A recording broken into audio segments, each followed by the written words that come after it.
ప్రభునామమున కూడి వచ్చిన సహోదరులకును సహోదరులకును ఈ ఉదయకాల సమయంలో మనందరికీ ప్రభువును తండ్రి అయిన దేవునికి ప్రియకుమారుడైన యేసుక్రీస్తు దివ్యమైన పరిశుద్ధమైన నామం ద్వారా మీ అందరికీ శుభాభివందనములు. తండ్రి అయిన యెహోవా దేవునికి ఆయనకి ఇష్టడును ప్రియకుమారుడైన యేసుక్రీస్తు దివ్యమైన పరిశుద్ధమైన నామం ద్వారా కృతజ్ఞతాస్తుతులు తెలియపరుస్తున్నాను. పేతురు గారు రాసిన 2వ పత్రిక 2వ అధ్యాయము,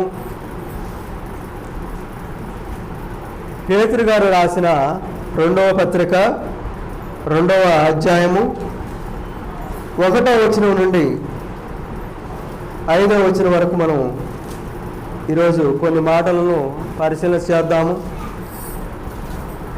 తీశారండి. మరియు అబద్ధ ప్రవక్తలు ప్రజలలో ఉండిరి, అటువలనే మీలోను అబద్ధ బోధకులుందురు. వీరు తమ్మును కొనిన ప్రభువును కూడా విసర్జించుచు తమకు తామే శీఘ్రముగా నాశనము కలుగు చేసుకొనుచు నాశనకరమగు భిన్నాభిప్రాయములను రహస్యముగా బోధించుదురు. చాలండి. అబద్ధ ప్రవక్తలను ప్రజలలో ఉండిరి, అబద్ధ బోధకులు, అబద్ధ ప్రవక్తలు, అబద్ధ సువార్థికులు చాలామంది ఈ లోకంలో చాలామంది బయలుదేరి ఉన్నారు. యేసుక్రీస్తు ప్రభువారు అపోస్తులు అయినటువంటి శిష్యులను ఈ లోకంలోనికి ప్రవేశపెట్టక మునిపే, పంపించక మునిపే ఆయన వార్త అంటాడు, ఇదిగో మీకంటే ముందు అబద్ధ ప్రవక్తలు బయలుదేరి ఉన్నారు. వారు గొర్రెల వంటి చర్మములు కప్పుకున్నటువంటి క్రూరమైన తోడేళ్ళు. ఎటువంటి రెండేళ్ళు? క్రూరమైన తోడేళ్ళు. వాళ్ళు ఎప్పుడున్నారా అంటే దేవుని యొక్క సువార్త పనిని అపోస్తులకు అప్పజెప్పక మునిపే, యేసుక్రీస్తు వారు సువార్తను ప్రకటన చేయక మునిపే ఉన్నారు. ఉన్నారా లేదా? ఉన్నారు. ఆ అబద్ధ బోధకుల యొక్క లక్షణాలు ఎలాగా ఉంటాయంటే, వీరు తమ్మును కొనిన ప్రభువును కూడా విసర్జించుతూ తమకు తామే శీఘ్రముగా నాశనము కలుగు చేసుకొనుచు నాశనకరమగు భిన్నాభిప్రాయములను రహస్యముగా బోధించుదురు. ఏం చేస్తారండి? తమ్మును కొనినటువంటి క్రీస్తును కూడా విసర్జించుతూ, అంటే యేసుక్రీస్తు వారిని కూడా విడిచిపెట్టి ఆయనకు విరోధముగా రహస్య బోధలు బోధిస్తూ ఉంటారు. రహస్య బోధలు బోధించే వారు ఈరోజు లేరా? తమ స్వార్థం కోసం బోధించే వారు లేరా? వారి కడుపే వారి దేవుడు. అబద్ధ బోధకుల యొక్క లక్షణాలు ఎలా ఉంటాయంటే, తెల్లటి వస్త్రాలు ధరించుకొని వస్తారు. వైట్ ప్యాంటు, వైట్ షర్టు, లేకుంటే తెల్లటి చీర కట్టుకొని ధరించుకొని వస్తారు. బైబిల్ పరిశుద్ధ గ్రంథమును పట్టుకొని బైబిల్ తీసుకొని వస్తారు. సరే, బైబిల్లో ఉన్నది ఏమన్నా విషయం చెబుతారా అంటే, ఆ విషయాన్ని ఏమైనా చెబుతారంటే చెప్పరు. వీళ్ళు ఉన్నదున్నాడు చెబితే ఎక్కడ వీరు సంఘంగా కూడుకోరేమో, ఉన్నదున్నాడు చెబితే వీరు ఎక్కడ ఆరాధనకు వచ్చి దశమ భాగాలను ఇవ్వకుండా ఉంటారేమో అనేటువంటి వారు కూడా ఉన్నారు. సువార్థికుని యొక్క లక్షణాలు ఎలాగుండాలి? సిగ్గుపడలేకుండా, సిగ్గుపడనక్కర్లేని పనివానుగా దేవుని ఎదుట తన్ను తాను పరీక్షించుకొని యోగ్యునిగా బోధించే వ్యక్తిగా జాగ్రత్త పడుతూ సువార్థికుని యొక్క పని చేయాలి. సువార్థికురాలికి సువార్థికుడికి కూడా ఉండవలసిన ప్రాముఖ్యమైన లక్షణం అది. నాశనకరమగు భిన్నాభిప్రాయాలను బోధిస్తారంట. భిన్నమైనటువంటి అభిప్రాయాలు, పరిశుద్ధ గ్రంథంలో ఉన్నట్టు లేనటువంటి విషయాలు చాలామంది ఉన్నారు ఈ రోజుల్లో అబద్ధ బోధకులు. అటువంటి బోధకుల గురించి గ్రంథము ఏం చెబుతుంది అనే విషయాన్ని 2వ వచనం, మరియు అనేకులు వారి ప్రోకిరి శ్రేష్టలను అనుసరించి నడుతురు, వీరిని బట్టి సత్య మార్గము దూషింపబడును.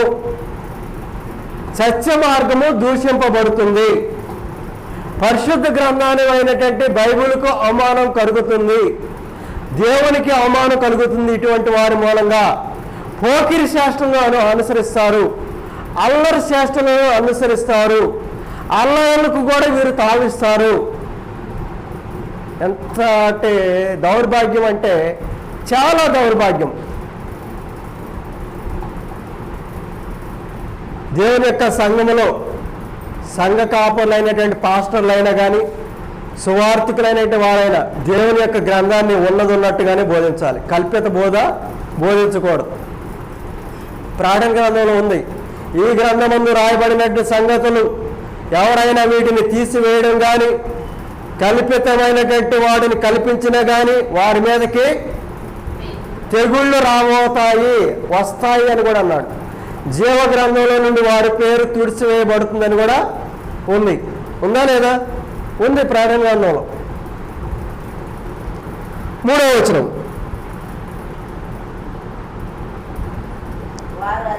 వారు అధిక లోబులై కల్పనా వాక్యములు చెప్పుచు మీ వలన లాభము సంపాదించుకొందురు.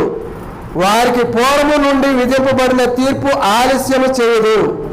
వారి నాశనము కునికి నిద్రపోదు. వారి నాశనము కూడా త్వరగానే వస్తుందంట, వారి మీదకి నాశనం. దశమ భాగాలు ఇవ్వమని చెప్తాడు. దశమ భాగాలు ఎక్కడ ఇవ్వాలి? పాత నిబంధన గ్రంథంలో ఇచ్చారు మన పూర్వీకులు. కొత్త నిబంధన చట్ట ప్రకారం ఎంత ఇవ్వాలి? వర్ధిల్లకొలది. ఒక రకంగా చెప్పాలంటే దశమ భాగం కంటే కూడా ఎక్కువ, దశమ భాగం కంటే కూడా తక్కువ. వ్యాపారం చేస్తున్నాడు, నష్టం వచ్చింది, దశమ భాగం తీసుకొచ్చి ఇవ్వమంటే ఇవ్వాలా? ఇవ్వనవసరం లేదు. వ్యాపారం చేస్తున్నాడు, దశమ భాగం కంటే ఎక్కువగా సంపాదించాడు, దానిలో నుండి 100కు 10 రూపాయలు తీసేటప్పుడు 11 రూపాయలు ఇవ్వచ్చు. అది వర్ధిల్లుని కొలది ఇవ్వటం. కొత్త నిబంధన గ్రంథంలో ఉంది. దశమ భాగాలు ఇవ్వమని బోధిస్తాడు. దశమ భాగాలు ఎవరిచ్చారు, ఎవరు ఇవ్వరు అన్న విషయం కూడా తెలియదు ఈ మహానుభావుడికి. ఇంకో మహానుభావుడు మరియమ్మ గారు, ఈ లోక సంబంధించినటువంటి స్త్రీ. ఆ స్త్రీని దేవత దేవుడు అన్నట్టు ఆరాధిస్తున్నారు. పునీత మరియమ్మ నీకు వందనం అంటాడు, నీ నమస్కారం అంటాడు, విగ్రహాలు ఊరేవేస్తాడు. అన్యులు క్రైస్తవులు చూసి నవ్వుతున్నారండి, దూషిస్తున్నారు. ఎందుకు దూషిస్తున్నారు? మేము చేసేది విగ్రహారాధన, మీరు చేసేదేంటి? విగ్రహారాధన కాదా? విగ్రహారాధన చేయకూడదని బైబిల్లో స్పష్టంగా ఉంది. ఉందా లేదా? సరే, పరిశుద్ధ గ్రంథమైన బైబిల్ విగ్రహారాధన చేయకూడదని చెప్తుంది, మేము నమ్ముతున్నాం బ్రదర్. మరి మీ వాళ్ళు చేస్తున్నది ఏంటి? వాళ్ళు కూడా విగ్రహాలు పూజిస్తున్నారుగా. యేసుక్రీస్తు ప్రభువు యొక్క విగ్రహ ప్రతిమను తయారు చేసుకోవడం, మరియమ్మ గారి యొక్క విగ్రహ ప్రతిమను తయారు చేసుకోవడం, దాని మీద పాటలు పాడటం, ఆ విగ్రహాన్ని ఆరాధించడం, ఆ విగ్రహం ముందే డాన్సులు వేయడం, గంతులు వేయడం, కోలాటాలు వేయడం, ఇదేనా క్రైస్తవ్యం అంటే? అది అర్థం కాని బోధ. ఇంకో మహానుభావుడు అంటాడు, ప్రభురాత్రి భోజనం అని ఉందిగా బ్రదర్, రాత్రే తీసుకోవాలి కానీ పొగులు ఎందుకు ఇస్తున్నారు అంటాడు. యేసుక్రీస్తు వారు ఆయన తీసుకున్న సందర్భం అది. ప్రభురాత్రి భోజనం అంటే ఆ రాత్రి కాలం సమయంలో ఆయన ఇచ్చాడు. ఆ రోజు రాత్రే తీసుకోవాలి ప్రభురాత్రి భోజనము అంటాడు. ఇంకో మహానుభావుడు త్రియేక దేవుడే ప్రార్థిస్తాడు. ఆయన మహాజ్ఞాన సంపన్నుడు. అసలు గ్రంథంలో చాలా తేటగా ముగ్గురు కనపడుతున్నారు. యోహాను సువార్త, మార్కు సువార్త, లూకా సువార్త, మత్తయి సువార్త. ఆదికాండంలోనే మొదటి అధ్యాయంలో ముగ్గురు కనిపిస్తున్నారు. యెహోవా దేవుడు, యేసుక్రీస్తు ప్రభువు, పరిశుద్ధాత్ముడు. ముగ్గురు కనిపిస్తుంటే ఈ మహానుభావుడు అంటాడు, యేసుక్రీస్తు ప్రభువే తండ్రి అయిన యెహోవా దేవుడు, యేసుక్రీస్తు ప్రభువే ఆయన పరిశుద్ధాత్ముడు అని చెప్తూ బోధిస్తాడు. ఈయన త్రియేక దేవుడు అంటాడు. ఈయనే మరలా వచ్చాడంట. ఈయనే చనిపోయి వెళ్ళి పరిశుద్ధాత్మ రూపంలో మరలా ఈయన వచ్చాడని చెబుతాడు. మత్తయి సువార్తలో కనబడుతుంది 3వ అధ్యాయంలో. బాప్తీసం ఇచ్చి యోహాను బాప్తీసం ఇస్తాడు. ఎవరికి? యేసుక్రీస్తు వారికి ఇస్తాడా లేదా? ఎవరికి? యేసుక్రీస్తు వారికి. బాప్తీసం ఇచ్చిన తర్వాత నీళ్ళలో నుండి యేసుక్రీస్తు వారు ఒడ్డుగా వస్తాడు. నీళ్ళలో బాప్తీసం ఇచ్చి యోహాను కనపడతాడు. చూడండి మత్తయి సువార్త ఒకసారి తీయండి. 14వ వచనం నుండి యోహాను మాట్లాడుతున్నాడు. నేను నీ చేత బాప్తీసం పొందవలసిన వాడే ఉండగా నీవు నా యొద్దకు వస్తున్నావా అని ఆయనను నివారింపజేసను. కానీ చూసిన కానీ యేసు ఇప్పటికి కానేము నీతి యావత్తు ఇలాగ నెరవేర్చుట మనకు తగి ఉన్నదని అతనికి ఉత్తరం ఇచ్చాను. కనుక అతడు అలాగే కానిచ్చాను. యేసు బాప్తీసం పొందిన వెంటనే నీళ్ళలో నుండి ఒడ్డునకు వచ్చును. ఇదిగో ఆకాశము తెరవబడెను. దేవుని ఆత్మ పావురము వలె దిగి తన మీదకు వచ్చుట చూసాను. ఇదిగో ఈయనే నా ప్రియకుమారుడు, ఈయన యందు నేను ఆనందిస్తున్నానని ఒక శబ్దం ఆకాశం నుండి వచ్చింది. భూమి మీద యేసుక్రీస్తు వారు కనపడుతున్నారా? ఇక్కడ మీరు పరిచయం చేయండి. పరిశుద్ధాత్మ పావుర రూపంలో ఎవరి మీదకి వస్తుంది? యేసుక్రీస్తు వారి రూపాల మీదకి వచ్చింది పరిశుద్ధాత్ముడు. ఆకాశం నుండి ఒక స్వరం వినబడుతుంది. ఏమని? ఈయనే నా ప్రియకుమారుడు, ఈయన యందు నేను ఆనందిస్తున్నానని. ముగ్గురు కనపడుతున్నారు అక్కడ. అంటే ఈ భూమి మీద ఉన్న ఆయనే పావురం అయ్యాడా? ఈ భూమి మీద ఉన్న ఆయన ఆడికెళ్ళి మాట్లాడాడు. ఏం బోధిస్తున్నావు? యేసుక్రీస్తు వారు ఒక్కడే అంటాడు. ఒక్కడైతే ఆయన ఎన్నిసార్లు ప్రార్థన చేయలేదు తండ్రి దేవుడికి, యెహోవా దేవునికి? చేశాడా లేదా? 17వ అధ్యాయం చూడండి యోహాను సువార్త. ఆ మొత్తం అధ్యాయంలో అదే ప్రార్థన చేస్తాడు. నా గడియ వచ్చింది, నా గిన్నె పొర్లిపోతుంది. అయితే ఆత్మ అయితే సిద్ధంగానే ఉంది కానీ శరీరం మటుకి బలహీనంగా ఉందని ఏడుస్తాడు. మార్కు సువార్త 1వ అధ్యాయం 30వ వచనం నుండి చూడండి. పెందల కాలమే వేకువజామునే తెల్లవారుజామునే 3 గంటలుగా లేచి వెళ్తాడు. అరణ్య ప్రాంతాన్ని దూరంగా వెళ్తాడు యేసుక్రీస్తు వారు. ఎవరికి? ఆయన ప్రార్థన చేసుకోవడానికి వెళ్ళాడా? తండ్రి ఆయన దేవునికి ప్రార్థన చేయడానికి వెళ్ళాడు. ఎన్ని వచనాలు, ఎన్ని రిఫరెన్స్లు కనిపిస్తున్నాయి. యేసుక్రీస్తు వారే ముగ్గురు ఒకరు ఆయనే అంటారు. అసలు నువ్వు సువార్త బోధిస్తున్నావా? ఇంకొక అతనేమో సంఘం పేరు. సంఘం ఎవరు? తన స్వరక్తం ఇచ్చి సంపాదించుకున్నాడు అని చాలా రెఫరెన్స్లు ఉన్నాయి. కలవరిశిలో చనిపోయాడు, రక్తం కార్చింది ఈయన పౌలు గారు. పరిశుద్ధ పౌలు సంఘం అని పేరు పెడతాడు మహానుభావుడు. సిఎస్ఐ. పౌలు గారు శిలువలో చనిపోయాడా? పౌలు గారు శిలువలో రక్తం కార్చాడా? ఆయన అంటాడు కొరింథీయులో ఉన్న సంఘంతో, నేను అపోలో వాడినని, కేప వాడినని, ఇంకా అతనని ఈతనని పేర్లు పెడుతున్నారట సంఘానికి. పౌలు ఏమన్నా బాప్తీసం ఇచ్చాడా? పౌలు ఏమన్నా శిలువలో చనిపోయాడా? ఏం మాట్లాడుతున్నారు? ఏ పేర్లు పెడుతున్నారో తిడతాడు. ఇదే అబద్ధ బోధకుల యొక్క ప్రవర్తన. ఎందుకంటే వాళ్ళ కడుపులో నిండాలి. ఇంకో మహానుభావురాలు పురుషులు ఎదుట స్త్రీలు మౌనంగా ఉండాలని గ్రంథం చెబుతుంది. ఆదం గారు సృష్టించాడు. ఆదం గారు సృష్టించాడు. ముందు ఆదం గారే సృష్టించాడు. హిందువులు అనేటట్టు పరిశుద్ధ గ్రంథమైనటువంటి భారతం కానీ, రామాయణం కానీ, ఇంకా గ్రంథాలు ఏమున్నాయి, మహాభారతం కానీ, ఆ గ్రంథాల్లో కూడా పురుషుల్లో సగం స్త్రీలో సగం పురుషులనే ఉన్నాయి. ఉందా? ముందు పురుషుడు సృష్టించబడ్డాడా? స్త్రీ అంటే పురుషుడే. అన్ని గ్రంథాలు చెప్తున్నాయి పురుషుడే అధికారి అయి ఉన్నాడని. నువ్వు పురుషుల ముందు నువ్వేం చేస్తావు? చెంగు కూడా కప్పుకోవు. చక్కగా హెయిర్లో వదిలిపెట్టి క్లిప్ పెట్టుకొని వాక్యం ప్రకటించింది, మైకి పట్టుకొని డాన్స్ చేసింది. ఏ స్వార్థకురాలు. పురుషులు ఉన్నప్పుడు నువ్వు బోధించకూడదు. నీకు చాలా ఇంట్రెస్ట్ ఉంది దేవుని వాక్యం అంటే. సహోదరాలు ఆదివారం బాప్తిజం తీసుకుంటానని మన సంఘం నుండి ఒక సహోదరాలు ప్రార్థన చేయడం జరిగింది. సంతోషమే. ఎందుకు సంతోషం? ఒక కుమారుడు కానీ ఒక కుమార్తె కానీ దేవుని యొక్క సంఘంలో దేవుని రాజ్యంలో చేర్చబడినప్పుడు పరిశుద్ధమైన దేవదూతలు అక్కడ ఉత్సవాలు జరుపుతాయంట.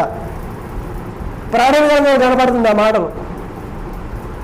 తెల్లటి వస్త్రాలు ధరించుకొని మహాశ్రమల నుండి రక్తంతో వారి యొక్క వస్త్రాలు ఉదుక్కుని తెల్లటి వస్త్రాలుగా మార్చుకున్నారంట.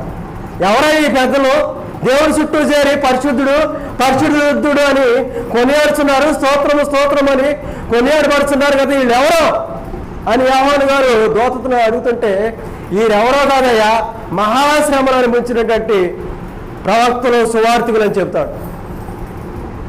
తెల్లటి వస్త్రాలను నువ్వు ధరించడం కాదు, నీ తెల్లటి వస్త్రాలను రక్తం కారి ఆ ఎరుపుగా చేసుకొని వస్త్రాలు దేనిలో?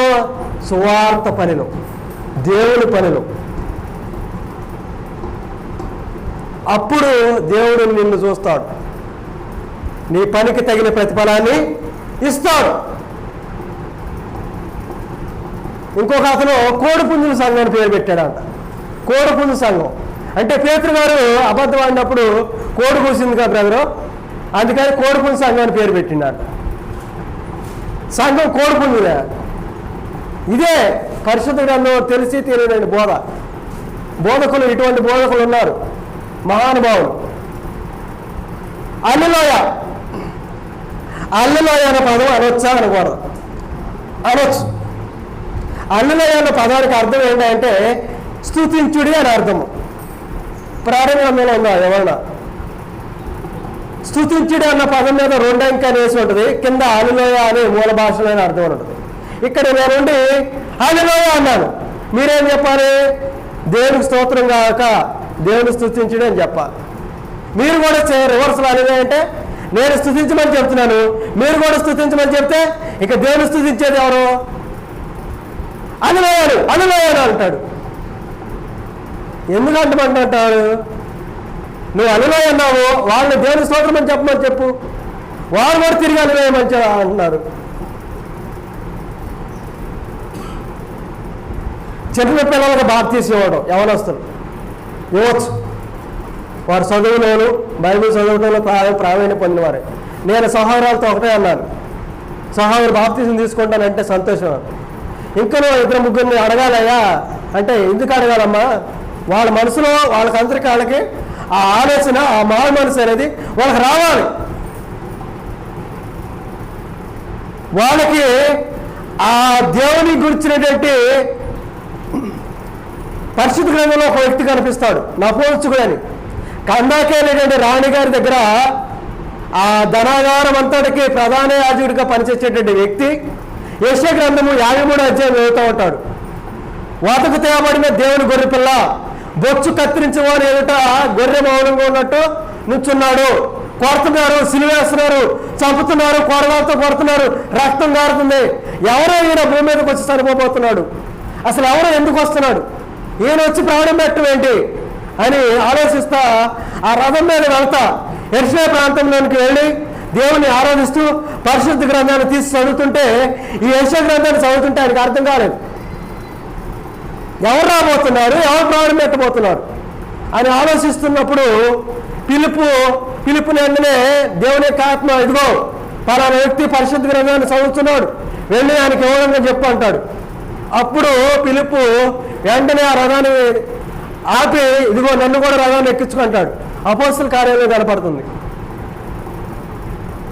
ఆపమన్నప్పుడు వెంటనే ఆపి ఎక్కించుకుంటాడు.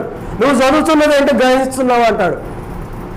ఈరోజు సహోదరి బాప్తిసం పొందుతుందంటే ఇంచుమించు ఆమె దేవునిలో ప్రార్థనలో ఎదుగుండొచ్చు, పాటల పాడటంలో ఎదుగుండొచ్చు, వాక్య వినడంలో ఎదుగుండొచ్చు, ఇంకనూ అనేక విషయాల్లో కానుకలు ఇచ్చడంలో ఎదుగుండొచ్చు, ఇంకనూ దేవుని గురించినటువంటి పరిశుద్ధ గ్రంథాన్ని గురించి అన్ని విధాలుగా అవగాహన చేసుకునేటువంటి స్త్రీగా ఎదుగుండవచ్చు. కాబట్టి ఆమెకి ఆ మనసును దేవుడు అనుగ్రహించాడు, ఆమె వారి మనసు పొందడానికి సిద్ధపడి ఉండవచ్చు. పడినటువంటి వారికి నువ్వు బాప్తిసం ఇవ్వకూడదు. ఇంకో మహానుభావుడు అన్నాడు, డైరెక్టర్, క్రీస్తు సంఘం డైరెక్టర్, 10 మంది 20 మంది ఆటోలలో జనాలు పోగేసుకుని వెళ్తాడు. ఎవరి సంఘాల గురించి వద్దు, ఫారినర్స్ వస్తారు, సువార్తను బోధిస్తారు, బాగానే ఉన్నాయి. మీరు ఎవరైనా బెదర వాక్యాన్ని నేను మారుమనసు పొందారా, అయితే నిలబడండి బాప్తిసం పొందండి అంటాడు. అంటే అప్పటికప్పుడే ఆయన ఏదో ఇంగ్లీష్లో చెప్పాడు, ఒక ఆయన తర్జుమా చెప్పాడు, అంటే అప్పటికప్పుడే ఆయనకి బైబుల్ అర్థమైనట్టు ఈ చిన్నపిల్లలు వేసి ఉంచోవటం. ఆయనేమో ఫార్నర్, అప్పుడు ఎవరేమో నేను ఎంత బాగా చెప్పానో కాబోలు వీళ్ళందరూ వేసి బాప్తిసం పోతున్నారని ఆయన సంతోషపడటం. నువ్వు ఎవరు సంతోషపరుస్తున్నావు? ఆ వచ్చిన పేదను సంతోషపరచడానికి బాప్తిసం బలవంతంగా ఇస్తున్నావు. ఆ రోజు బాప్తిసం పొందినటువంటి వారు సంఘంలో లేకుండా ఉంటున్న వారిని నేను చాలామంది చూశాను. అప్పుడే బాప్తిసం పొందుతాడు, తర్వాత ఎప్పుడైనా ఆరాధనకు వస్తాడంటే రాడు. ఎందుకు పొందావా అంటే ఆ రోజు బ్రదర్ ఎవరు అమెరికా వాళ్ళు వచ్చారుగా, బాప్తిసం పొందేవాళ్ళు ఎవరు నుంచోమంటే నుంచున్నా కానీ నాకు ఇష్టం లేదు బ్రదర్, నువ్వు ఎందుకు రావట్లేదు ప్రార్థన నేను అడిగాను. ఆయన ఏదో బలవంతంగా ఇప్పించాడు. బలవంతంగా ఇప్పించేది బాప్తిసం కాదు. నపుంసకుడు చదువుతున్నప్పుడు వెంటనే క్రీస్తు అనేటువంటి ఒక వ్యక్తి రాబోతున్నాడు, మన కొరకు ప్రాణం పెట్టబోతున్నాడు, ఈయన గొర్రె పిల్ల వలె వచ్చి తన ప్రాణాన్ని పెట్టబోతున్నాడు సిలువను అన్నప్పుడు వెంటనే అదిగో నీళ్లు కనిపిస్తున్నాయి, బాప్తిసం నాకు ఇవ్వు, నీకేమైనా అభ్యంతరం అంటాడు ఫిలిప్పుని. నాకేం అభ్యంతరం అయ్యా, నువ్వు దేవుని ఒప్పుకున్నావు, మారుమనసు పొందావు, నీళ్లు ఉన్నాయి అన్నావు, బాప్తిసం ఇవ్వమన్నావు, నేను ఇస్తాను అన్నాడు, ఇచ్చాడు. అది బలవంతం చేశాడు అని అపోంచుకోండి. ఫిలిప్పు బలవంతం చేయలేదు. నిండు గింజలనే ఉండాలి. తూర్పారు పడతారు, మనకు ఒడ్డు పండుతాయి కదా, వరి వేస్తారు కదా చాలామంది, అమ్మ వరి పండిస్తారు కదా, వరి పండించినప్పుడు ఏం చేస్తారు, తూర్పారు పోతారా లేదా, తాళు గింజ దూరం వెళ్ళి పడిపోద్ది, నిండు గింజ అక్కడ పడిపోద్ది, తుమ్మితే ఊడిపోయే గింజలు ఎన్ని ఉన్నాయి, ఎందుకు ఉపయోగం?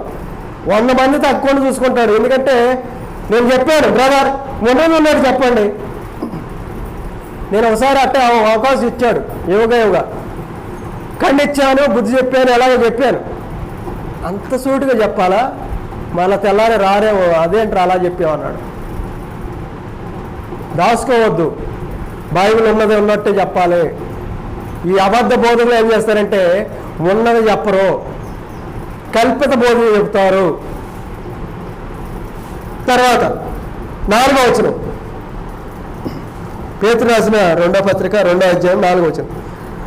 దేవదూతలు పాపము చేసినప్పుడు దేవుడు వారిని విడిచిపెట్టక పాతాళ లోకమందని కటిక చీకటి గల బిలములలోనికి తోసి తీర్పు కావలిలో ఉంచబడుటకు వారిని అప్పగించును. ఏం చేశారండి, దేవదూతలు కూడా పాపం చేశాడు. ఏం చేశాడు, కటిక చీకటి అయినటువంటి బిలములోనికి మండే అగ్నిగోళంలోకి తోసివేశాడు. వీరి పరిస్థితి కూడా రేపు అదే.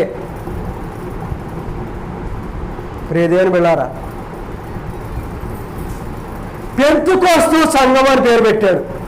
పెంతుకోస్తు అనేది ఒక పండుగ నాయన నేను చెప్పాను. ఆడ అపోస్తలుల కార్యం 2వ అధ్యాయం తీస్తాడు 1వ వచనం నుండి. పెంతుకోస్తు పండగ దినం నాడు అక్కడ వారు కూడుకున్న రోజు అని ఉంది.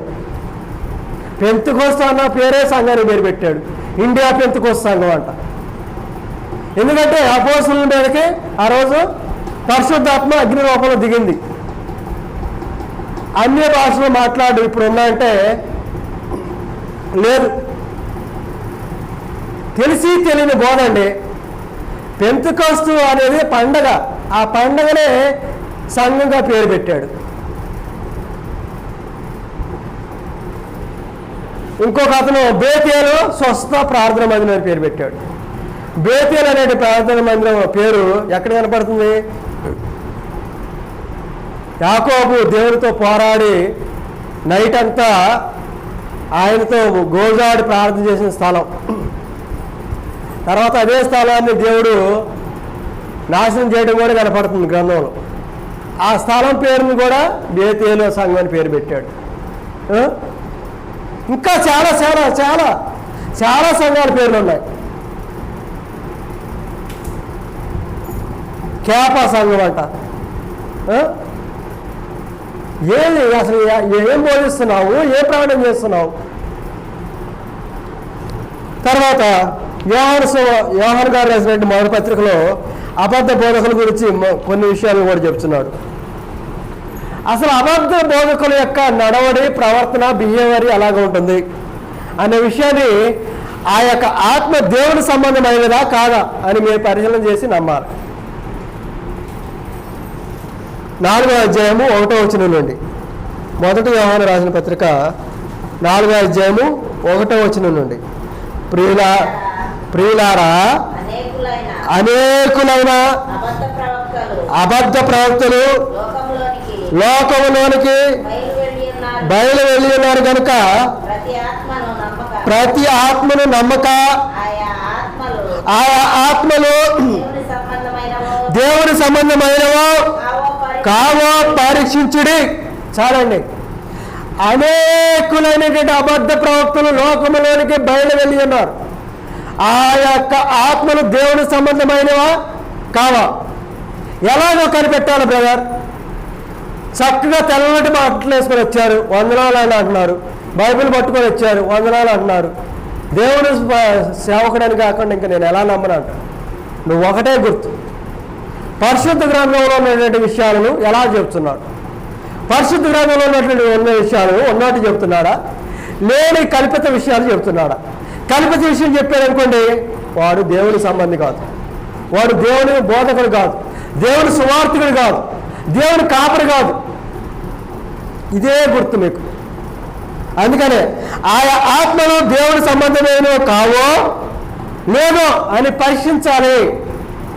అకుల ప్రిస్కల అనేటువంటి ఒక ఇద్దరు వ్యక్తులు కనబడతారు.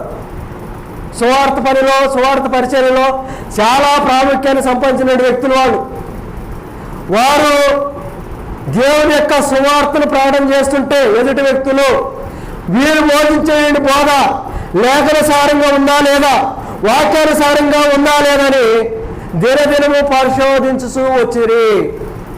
అపోస్తల కార్యంలో 11వ అధ్యాయంలో కనపడుతుంది ఆ మాట. నేను ఇక్కడ నుండి బోధిస్తున్నాను, దేవుని గొర్రెపిల్ల సువార్త యూట్యూబ్ ఛానల్ ద్వారా ప్రకటన చేస్తున్నాను. ఉన్న విషయం చెప్తున్నాడా, బయట విషయం చెప్తున్నాడా? బైబిల్లో ఉన్న విషయం బైబిల్ అలా మాట్లాడుతుందా లేదా? అలా మాట్లాడుతుంటే ఓకే. కల్పితం చెప్పాడా, ఈయన సువార్తీయుడు కాదు, పక్కన పెట్టేయండి. కల్పిత విషయాన్ని చెప్పాడా, ఈయన దేవుని సంబంధే కాదు. బైబిల్ ఉన్న విషయాన్ని చెప్పాడా, ఈయన దేవుని సంబంధి. అదే గుర్తు. 2వ వచనం, యేసుక్రీస్తు శరీరధారై వచ్చినని ఏ ఆత్మ ఒప్పుకొనునో అది దేవుని సంబంధమైనది. ఎస్, యేసుక్రీస్తు వారు భూమి మీదకే శరీరధారి వచ్చి ఉన్నాడని ఏ ఆత్మ అయితే దేవుని ఒప్పుకుంటాడో, యేసుక్రీస్తు వారిని ఒప్పుకుంటాడో అతడు దేవుని సంబంధం. అంటే ఆత్మ తండ్రి యొక్క, కుమారుని యొక్క, పరిశుద్ధాత్మని యొక్క నామములోనికి రక్షణ పొందాలి. బాప్తిసం తీసి ఇచ్చేటి వారు కొంతమంది ఒక నామంలోనే ఇస్తారు. బాప్తిసంలో కూడా రకాలు మళ్ళీ ఈ మహానుభావులు నేల ద్వారా ఒక్కసారిగా ముంచాలి, ఒకేసారి ముంచాలి. 3 సార్లు ముంచుతాడు మహానుభావుడు. 3 సార్లు ముంచమని ఎక్కడ ఉంది గ్రంథంలో? శిలకరింపు బాప్తిసం అంట. చిన్నపిల్లలు దేవుడితో సంబంధంగా పెదరు సంబంధులు కదా అని ఈ వాటర్ని ఇలా శిలకరిస్తాడు. అదొక రకమైన బాప్తిసం అంట. ఇంకో మహానుభావుడు బాప్టిస్ట్ చర్చ్ సంఘం అని పేరు పెట్టాడు. తెలుగు బాప్టిస్ట్ సంఘం అని ఎక్కడ చిట్టినగర్ విజయవాడలో రాజరాజేశ్వరపేటలో అక్కడ ఉంది పెద్ద చర్చ్ బిల్డింగ్ ఉంది, పేరు పెట్టాడు. బాప్తిసం అనేది యేసుక్రీస్తు వారికి ఇచ్చిన బాప్తిసం అనేది కూడా దాన్ని కూడా సంఘంగా పేరు పెట్టాడు. ఏంటిది? ఇదేనా మీకు అర్థమైంది బైబిల్? తర్వాత దీనిని బట్టి దేవుని ఆత్మను మీరు ఎరుగుదురు, క్రీస్తు విరోధి ఆత్మ వచ్చినని మీరు వినుల సంగతి ఇదే. ఇదివరకే అది లోకంలోనే ఉన్నది. క్రీస్తు విరోధి ఎప్పుడున్నాడు? ఎప్పుడో ఉన్నాడు వాడు. ఈ సృష్టిని సృష్టించగలిపే నేల మీద చీకటి అల్లాడుతూ ఉన్నాయి. ఉందా లేదా? ఆదికాండంలో కనపడుతుంది. అంటే చెడు ఉంది, మంచి కూడా ఉంది. ఉందా లేదా? చెడు ఉన్న చోట మంచి ఉంది, మంచి ఉన్న చోట కూడా చెడు ఉంది, రెండు ఉన్నాయి. కాబట్టి నువ్వు అపవాది సంబంధివా, దేవుని సంబంధివా? అపవాది నీ తండ్రే, దేవుడు నీ తండ్రే. ఎవరు నీ తండ్రి అని నువ్వు ఒప్పుకుంటున్నావు? ఈ లోక సంబంధి అనుకో నీవు అపవాది బిడ్డవి, ఈ లోక సంబంధివి కావనుకో నీవు దేవుని బిడ్డవి, నువ్వు వెలుగు సంబంధివి అనుకో దేవుని కుమారుడివి, దేవుని కుమార్తెవి, నువ్వు చీకటి సంబంధివి అనుకో సాతాను యొక్క బిడ్డవి, అపవాది యొక్క బిడ్డవి.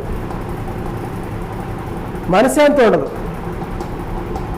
ఎప్పుడైనా మీరు ఒకటే గుర్తు, పరిశుద్ధ గ్రంథాన్ని సంఘంలో కాకుండా ఇంటి దగ్గర ఎప్పుడైనా బైబిల్ తీసి చదివేటప్పుడు మొత్తుగా ఉండటం కానీ, పిల్లలు వచ్చి డిస్టర్బ్ చేయడం కానీ, పక్కన ఎవరైనా సినిమా పాటలు పెట్టడం కానీ, లేకుంటే ఎవరైనా వచ్చి కాసేపు నీతో మాట్లాడడం వచ్చాను, లేకుంటే కాసేపు పచ్చిసి ఆడదాం, లేకుంటే కాసేపు కబుర్లు చెప్పుకుందాము, బైబిల్ తర్వాత చదువుకోవచ్చులే, ఇదిగో మా ఇంటికి చుట్టాలు వచ్చారు వాళ్ళు పలకరిద్దాం రాని తీసుకెళ్ళడం ప్రయత్నం చేసిన వాళ్ళు ఉన్నారా?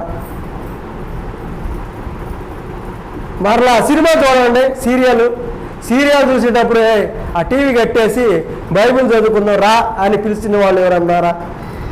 గమనించండి ఒకసారి.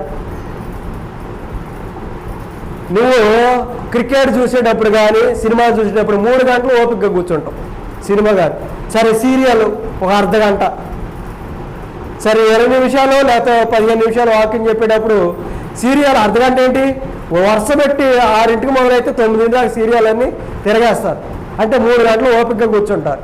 కానీ బైబిల్ చదివేటప్పుడు దేనైనా ఎవరైనా బైబిల్ చదివేటప్పుడు కంపల్సరీ మొత్తం వస్తుంది రాదా? ఎలాగ వస్తుందా మొత్తు? వీడు దేవునిలో పడిపోతాడేమో, వీడు దేవుని సంబంధం అయిపోతాడేమో, వీడు దేవుని కుమారుడు అయిపోతాడేమో, ఈమె దేవుని కుమార్తె అయిపోతుందేమో అని చెప్పి అపవాది వెంటనే వాడి యొక్క క్రియల ద్వారా వాడు కనపరుస్తూ ఉంటాడు. ఈ విషయాన్ని మీరు గమనించాలి.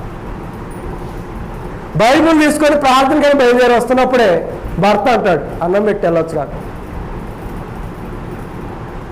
లేకుంటే ఇంకో పని చెప్తాడు, పిల్లలు వచ్చి మమ్మీ అది ఏదో కనబట్టలేదు చూసి వెళ్ళొచ్చు కాదు, ఆడు మొదలు పెడతాడు అక్కడే ఎత్తుకులాడుకోవచ్చు కంటే చూసి వెళ్ళొచ్చు, ఇక అక్కడ కైరు మొదలు ఇక సంఘం ప్రార్థన ఆరాధన కానీ బైబిల్ అక్కడ పెట్టేసి ఇక ఆడుచుకోవడం మొదలు పెడతారు. అలాగా వాడి క్రియలు అనేవి వాడు ప్రదర్శిస్తూనే ఉంటాడు. కాబట్టి దేవుని యొక్క గ్రంథాన్ని చదవాలంటే ముందు దేవుని సహాయాన్ని మీరు అడగాలి. అడగకపోతే మనకి మొత్తం వస్తుంది. అపవాది వాడు ప్రయత్నంగా వేరు వ్యక్తులను కూడా పంపిస్తూ ఉంటాడు. కాబట్టి ఏ ఆత్మ దేవుని సంబంధమైనదో, ఏ ఆత్మ దేవుని సంబంధమైనది కాదో మీరు పరిశీలన చేసి మీరు దేవుని వాక్యాన్ని వినాలి. సువార్తికులని చెప్పి ఎవరైతే వస్తారో మీ గృహాన్ని దర్శిస్తారో, క్రీస్తు నామమున మీకు శుభమని చెప్తున్నారు అనుకోండి, ఆ శుభమని చెప్పే వ్యక్తి యొక్క ఆత్మ ఎలాగుంది, ఆయన బిహేవియర్ ఎలాగుంది, ఆయన నడవడి ఎలాగుంది, ఆయన బోధించే బోధ ఎలాగుంది అనే విషయాన్ని మీరు పరిశీలన చేయమని కూడా గ్రంథం చెబుతుంది. స్త్రీలు సువార్తను బోధించేటప్పుడు ఎలాగుండాలి? స్త్రీలకు స్త్రీలు బోధించుకోవచ్చు. ఎలా బోధించాలి? తల మీద చెంగేసుకొని స్త్రీలు ఉన్నప్పుడు స్త్రీలు చక్కగా బోధించుకోవచ్చు. పురుషులు ఉన్నప్పుడు మటుకి స్త్రీ మాట్లాడడానికి అవకాశం లేదు. ఎందుకంటే స్త్రీకి శిరస్సు పురుషుడు, సంఘానికి శిరస్సు క్రీస్తు. పురుషుని ఎదుట స్త్రీ మాట్లాడడానికి వీల్లేదు. ఎందుకంటే ఇంకా కొరింథీయుల రాసిన పత్రికలో, పౌలు గారు రాసిన పత్రికలో ఆయన అంటాడు, స్త్రీ జుట్టు కట్ చేసుకొని ఉండో స్త్రీకి అవమానం కదా అంటాడు. పురుషుడు ముసుగేసుకొని జుట్టు పెంచుకోవడం పురుషుడికి అవమానం కదా అంటాడు. కాబట్టి అవి చేయదగిన పనులు కాదు. కాబట్టి ఎవరి పని వారే చేయాలి. కాబట్టి అబద్ధ ప్రవక్తలు చేసేటువంటి పనులు ఎలాగ ఉంటాయనేది మీరు పరిశీలించండి. ఎందుకంటే లోకము చాలా కల్పనా కథల వైపు వెళ్తున్నారండి. ఈరోజు ఇక్కడ ఎలడం గ్రామంలో క్రీస్తు సంఘము 2 వాయిద్యాలు లేకుంటే ఒక క్యాషియోను కొన్ని పరికరాలు పెట్టుకొని చప్పట్లు కొడుతూ వాయిద్యాలు వాయిస్తూ ఉంటే ఈ స్థలం సరిపోదు. ఎందుకంటే మీరు ఒకటే గుర్తుపెట్టుకోండి, నిజం ఎప్పుడూ కఠినంగా ఉంటుంది. ఇరుకు ద్వారానే ఎవరైనా ప్రవేశిస్తారా? ప్రవేశించరు. ఎందుకంటే ఇరుకు మార్గం విశాలంగా ఉంటుందా, ముళ్ళు ఉంటాయి, రాళ్ళు ఉంటాయి, ఎదురు దెబ్బలు తగులుతాయి, రక్తం వచ్చింది, ముళ్ళు గుచ్చుకుంటాయి, అవసరమైతే కొడతారు, చంపుతారు. స్టెఫను చంపేశారు లేదా? స్టెఫన్ అనే వ్యక్తిని చంపేశారు, రాళ్ళతో కొట్టి చంపేశారు. బైబిల్లో కనపడతాడు స్టెఫన్ అనే వ్యక్తి. యేసుక్రీస్తు వారు ఆయన సిలువ వేయండి అని ప్రజలు కేకలు వేస్తుంటే పిలాతు అంటాడు, ఈయన యందు నాకేమీ తప్పిదం కనపడడం లేదు, మీరు ఎందుకు అలా కేకలు వేస్తున్నారు అంటాడు. ఈయనే రాజు, ఈయనే అధిపతి అన్నట్టు ప్రార్థన చేసుకుంటున్నాడు ప్రభు, ఈయన మాకు అనవసరం, ఆయన ఎందుకు తప్పు లేకపోయినా కానీ మీరు ఈయన సిలువే చంపండి కేకలు పెడతారు. ఆయన అంటాడు, ఈ పాపము నా మీదకు, నా పిల్లల మీదకు, నా భార్య మీదకు రాకున్నట్టు నన్ను క్షమించాలి దేవుడు అని చెప్పి చేతులు కడిగేసుకుంటాడు. చేతులు నీళ్ళతో కడుక్కొని నీ ఇష్టం అని అప్పచెప్తాడు సిలువకు. ఆయన కూడా అడుగుతాడు, నువ్వు రాజు అంటే నేను రాజునే అంటాడు. ఏది నీ రాజ్యం ఏది, నీ ప్రజలేరు అంటాడు. నా రాజ్యము నా ప్రజలు ఈ లోక సంబంధమైనది కాదంటాడు, పరలోక సంబంధమైనది అంటాడు. కాబట్టి ప్రియ దేవుని బిడ్డలారా, దేవుని యొక్క గ్రంథాన్ని ప్రార్థన చేసేటప్పుడు ఏ వ్యక్తి ప్రార్థన చేస్తున్నా కానీ మీరు గమనించాలి, బైబిల్లో ఉన్న విషయం ఏంటి. ఇదే సందర్భం కాదు, ఏ సందర్భం అయినా ఏమి బోధిస్తున్నా కానీ కంపల్సరిగా మీరు లేఖనములను పరిశోధించండి. లేఖనంలో ఉన్నదా లేదా, అలాగూ పరిశుద్ధ గ్రంథంలో ఆ మాట ఉందా లేదా. ఇప్పుడు స్మార్ట్ ఫోన్స్ ఉన్నాయి, బైబిల్ యాప్ అని, VBS యాప్ అని. ఇప్పుడు ప్రేమ అని కొట్టండి, ఆ ప్రేమ అన్న పదం బైబిల్లో ఎన్నిసార్లు ఉందో కూడా కనపడుతుంది. విశ్వాసం అన్న పదము ఆది కాండంలో నుండి చివర ప్రాణ గ్రంథం వరకు ఆ విశ్వాసం అన్న పదం బైబిల్లో ఎన్నిసార్లు ఉందో అనేది కూడా కనపడుతుంది. ఒక్కసారి మీరు మనసు పెడితే మీరు కూడా జ్ఞానాన్ని సంపాదించుకోవచ్చు. కాబట్టి దేవుని జ్ఞానం కావాలంటే ఈ దేవుని యొక్క జ్ఞానము ఈ లోకానికి వెర్రితనంగా ఉందంట, కానీ ఈ లోక జ్ఞానము దేవునికి వెర్రితనంగా ఉంది. 1 కొరింథీయుల అనే పత్రికలో ఉంది, 1వ అధ్యాయం ఉంది. దేవుని సువార్తను ప్రార్థన చేసే వ్యక్తి ఎవరికైనా వెర్రివాడిగా కనపడతాడు. నేను వెర్రివాడినే, ప్రార్థన చేసే వ్యక్తి ఎవరైనా వెర్రివాడే, ఉన్నదన్నట్టు చెప్పేవాడు ఎప్పుడైనా వెర్రివాడే. కానీ చక్కగా కోట్ వేసుకొని, స్వెట్స్ పెట్టుకొని, టై చేసుకొని, బాగా సెంటు పెట్టుకొని, షూ వేసుకొని, చేతులకు 2 ఉంగరాలు పెట్టుకొని, మళ్ళా ఇది చేతికి తగిలించుకునేది ఏమంటారు, అది బ్రాస్లెట్, అది ఒకటి బంగారం తగిలించుకొని, కారులో వెళ్ళి బైబిల్ పట్టుకొని, 10 మందిని వాయిద్యాలు వాయించే వాళ్ళని, చప్పట్లు కొట్టే వాళ్ళని తీసుకొని వెళ్ళు. 100 మంది కాదు, 200 మంది భోగవుతారు, కంపల్సరీ భోగవుతారు. ఒక మహానుభావుడు, ఎంత దౌర్భాగ్యం అంటే ఏమండి, ఒక మహానుభావుడు నాకు తెలిసిన వ్యక్తే. ఇప్పుడు నేను ఉన్నానండి, నాకు ఒక కుమారుడు పుట్టాడు, నేను సువార్తిగా కొనసాగుతున్నానా? సరే, అదంతా వద్దు. భోజరాజు గారే మొదటిదాకా సువార్తికుడిగా కొనసాగాడా లేదా? ఆయన తర్వాత వారసత్వం ఎవరికి? వాళ్ళ అబ్బాయికి నానిబాబు గారు ప్రార్థన చేయాలా లేదా? తర్వాత నానిబాబు గారి తర్వాత వాళ్ళ అబ్బాయి ఉన్నాడా? కుమార్తెలు ఉన్నారు. యేసుక్రీస్తు వారు సువార్తను ప్రార్థించారు. ఆయన తర్వాత ఆయన కుమారులు ప్రార్థించారా? ఆయన పుట్టిన కుమారులు అపోస్తులు 12 మంది కూడా ఆయా వృత్తులు, వేరు వృత్తులను పనిచేసే వాడిని పిలిచాడు. చేపలు పట్టేవాడిని ఒకళ్ళని, చర్మకారులను ఒకళ్ళని పిలిచాడా లేదా? వివిధ రకాల వృత్తులు చేసేటువంటి పనులు చేసేట వారిని సువార్త పనికి ఎన్నుకున్నారు. కానీ ఈ మహానుభావుడు ఏం చేస్తాడంటే, ఈయన ప్రార్థించాలి సువార్త పని, ఆయన తర్వాత ఆయన కుమారుడు ప్రార్థించాలి, ఆయన తర్వాత ఆయన కుమారుడు ప్రార్థించాలి, ఆయన తర్వాత ఆయన కుమారుడు. సంఘంలో ఎవరైనా ఏమైనా సహోదరుడు ప్రేరణ కలిగి, బ్రదరు నేను బైబిల్ ట్రైనింగ్కి వెళ్తాను, వాక్యాన్ని నేర్చుకుంటాను, సువార్త పని చేయాలని ఉంది అన్నప్పుడు వాడికి అవకాశం ఇస్తే వీడు ఎక్కడ డామినేట్ చేసి ఎక్కడ ప్రార్థన చేస్తాడు. ఇదే స్వార్థం. ఈ స్వార్థమే. సంఘంలో సేవ, నీ తర్వాత నీ కుమారుడు తర్వాత కుమారుడు చేయమని ఉన్నా బైబిల్లో. ఎక్కడుంది? ఈ మహానుభావుడు ఏం చేశాడు తెలుసా? మొన్న వరద వచ్చింది. వరద వస్తే సంఘంలో ఎవరెవరు బోధించవచ్చు? బాప్తిసం రక్షణ పొందిన వ్యక్తి ఎవరైనా సువార్తను బోధించవచ్చు. ఆ రోజు నేను ఇంటికాడే ఉన్నా.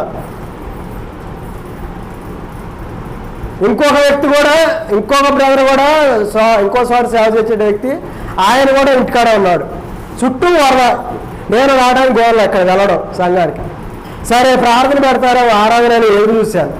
చూస్తే మా ఆవిడని అడిగింది, జరిగిన విషయం ఇది. అడిగితే మీ మేనల్లో ఉన్నాడుగా బాబాయ్, ఆరాధన నడపవచ్చు కానీ అంటే, వాడు సంఘంలో నుండి బయటికి వెళ్ళిపోయాడుగా అమ్మ. సంఘంలో నుండి బయటికి వెళ్ళిపోతే నా భార్య వెళ్తుంది, నా తల్లి వెళ్తుంది ఆరాధనకి. మళ్ళీ నువ్వు క్రిస్మస్ అని చర్చి యానివర్సరీ అని డబ్బులు వేసినప్పుడు డబ్బులు కడుతున్నావు. ఎక్కడి నుండి వెళ్ళారు అంటే క్రీస్తు సంఘంలో నుండి నేను బయటికి వెళ్ళిపోయాను. సంఘంలో చేర్చబడ్డాను, నేను బాప్తిసం పొందినట్టు వాడిని. సరే నేను బోధించిన నీకు ఇష్టం లేదు. ఇంకో బ్రదర్ ఉన్నారుగా, వాళ్ళ ఇంటి పేటవాడే. ఆ బ్రదర్ అన్నా సువార్తను ఆరాధన నడపచ్చుగా, నడపలేదా? అసలు ఆరాధన పెట్టనే లేదండి. ఎంత దౌర్భాగ్యం అండి. నాకు చాలా బాధేసింది. ఒక్కసారిగా దేవుడా, ఇటువంటి వారు అది క్రీస్తు సంఘం అని చెప్పి సేవ చేసేదని బాధేసింది ఆ మహానుభావుడు. ఎందుకంటే ఏ అభాషిస్తే ఎక్కడ ఏది చెప్పి అన్నాడంట, వాళ్ళు తెలిసి తెలియని బోధిస్తారు, ఉన్నదన్నట్టు చెప్పరు, వాళ్ళకి వద్దు అన్నాడు. నువ్వు సంఘ కాపరమే, సంఘ పెద్దవే, నువ్వు పాటలు పాడుతున్నావు దీర్ఘంగా. అసలు ఫస్ట్ పాటలు ఇచ్చేది ఈ మహానుభావుడికే. అప్పుడప్పుడు కూడా ఆరాధన అయిపోయి కూడా నుంచొని మాట్లాడతాడు. 4 వచనాలు. అంతకన్నా ఇంకొక అతను సీనియర్ ఉన్నాడు, సంఘ పెద్ద. ఆ మహానుభావుడు కూడా బైబిల్ బాగానే బోధిస్తాడు. ఆ మహానుభావుడి చేత ఆరాధన నడిపించచ్చుగా. ఆరాధన నడిపించలేదు. ఎక్కడుంది? సువార్థికుడు లేకపోతే ఆరాధన నడుపుకోవడానన్నా. ఏమండి, నేను చనిపోయినా, నేను బతుకున్నా కానీ ఎప్పుడైనా అనుకోకుండా రాకపోతే మటుకు మీరు నడుపుకోండి ఆరాధన. బ్రదర్ ఉన్నారు, రక్షణ పొందారు కదా, 4 వచనాలు వచ్చింది అన్నమాట. 4 మాటలు చెప్పుకొని 2 పాటలు పాడుకొని ఆరాధన జరపండి. ఆరాధన ఆపుకోరు. నేను చచ్చిపోయినా, లేకుంటే ఏదైనా కారణం చేత రాకపోయినా కానీ మీరు ఇక్కడ ఉన్నవాళ్ళు, సరే దూరం నుండి అడ్వాట్ గారు రాకపోయినా, అమ్మగారు రాకపోయినా, నేను రాకపోయినా, ఇప్పుడు సహోదరు రేపు బాప్తిసం తీసుకొని సంఘంలో చేర్చబడుతున్నారు. ఆమె రొట్టె దక్షిణాసం తీసుకోవాలి, ఆరాధన జరపాలి. వచ్చి 2 సహోదరాలు పాటలు పాడుకొని 2 వాక్యాలు చదువుకొని ఒక 2 మాటలు చెప్పుకొని ఆరాధన బ్రేక్ చేయకూడదు, ఆపకూడదు. క్రీస్తు ప్రభు వారు తనకు పుట్టిన కుమారుడు ద్వారా వారసత్వాన్ని కొనసాగించలేదు. ఈ విషయాన్ని గమనించాలి. సంఘంలో రక్షణ పొందిన వారు ఎవరైనా సువార్తను ప్రాణం చేయవచ్చు. సువార్తికుడే సువార్తను బోధించాలని ఏం లేదు. ఆ మాట బైబిల్ ఆడందా? చెప్పండి. లేదు. మళ్ళీ ఈ మహానుభావుడు అంటాడు, సువార్తికుడు పని చేసుకొని బతకూడదు. మరి ఏం చేసుకొని బతకాలి? ఇంట్లో జరగట్లేదు. ఇప్పుడు 2 ఉన్నారు, ఒక 100 రూపాయలు కానుక వచ్చింది, సపోజ్ చెప్తున్నా. ఆ 100 రూపాయలతో వారం అంతా నాకు ఇల్లు జరిగిద్దా? నేను వయసులోనే ఉన్నాను, ఒళ్ళు కష్టపడడానికి శరీరం అనుకోలేస్తుంది. సరే ముసలివాడిని అయితే ఆ 2 4 ఉన్న సంఘస్థులు ఏదో మొదలుపెట్టి పోషిస్తున్నారని అనుకోవచ్చు. నీకు ఓపిక ఉంది, నీకు కాళ్ళు చేతులు బాగానే ఉన్నాయి. సంఘం ఏమైనా పెద్ద సంఘం పోషించడం కంటే చిన్న సంఘం పని చేసుకొని నేను ఇంకా ఎలా బతకాలి? యేసుక్రీస్తు వారు పని చేయలేదా? వడ్రంగి పనిచేశాడు 30 సంవత్సరాలు. తల్లిదండ్రులు కనిపెట్టుకొని తల్లిదండ్రులకు సేవతగా వారికి వెన్నుదన్నుగా ఉన్నాడు. అపోస్తలుడైన పౌలు గారు పొగలేవో సువార్త పనిచేశాడు, నైట్ దారాలు పరదాలు పుట్టాడు. అపోస్తల కార్యాలు ఉన్నాయి. ఇదే తెలిసి తెలియని బోధ. సువార్తికుడు లేనప్పుడు మరి మీరు ఆరాధన ఆపద్దు. నా తర్వాత నా వారసులే కంటిన్యూ చేయాలని లేదు సంఘంలో సేవ. అలాగనుకున్నాడు ఆ మహానుభావుడు. నిర్మాణంలో ఉన్నాడు. కొడుకు ఏమో కొద్దిగా నాలుక మందం, తండ్రి ఏమో బాగా విస్తారంగా బోధిస్తాడు బాగానే, కానీ ఎవరంటే ఆ మహానుభావుడు చెప్పకూడదు, చెప్తే మళ్ళీ బాగోదు. ఆ మహానుభావుడు కోట్ల ఆస్తి, సంఘం బాగుండేది, బైబిల్ ట్రైనింగ్కి చాలామంది వచ్చేవాళ్ళు, మేము కూడా అక్కడే బైబిల్ ట్రైనింగ్ అయ్యి. చివరికి దేవుడి శాపమో ఏమో కానీ కుమారుడు బోధించడానికి కూడా అవకాశం లేదు. కుమారుడు చదువుకోవడానికి పెద్ద పెద్ద చదువులో చదివాడు, కానీ దేవుడి యొక్క సన్నిధిలో నిలబడి మాట్లాడడానికి వాక్చాతుర్యం లేదు. వారసత్వం కంటిన్యూ చేయాలని చూశాడు. ఇంకోళ్ళు ఎవరినన్నా ఏర్పాటు చేసాడంటే చేయలే, నా కుమారుడు చేయాలి, ఆయనే డైరెక్టర్ నా తర్వాత, ఇంకెవరో చేయకూడదు. ఇదే ప్రతి చోట స్వార్థం స్వార్థం స్వార్థ పని, స్వార్థం. ఇది అబద్ధ బోధకుల యొక్క లక్షణాలు. ఇటు అవకాశం మీ అందరికీ వందనాలు.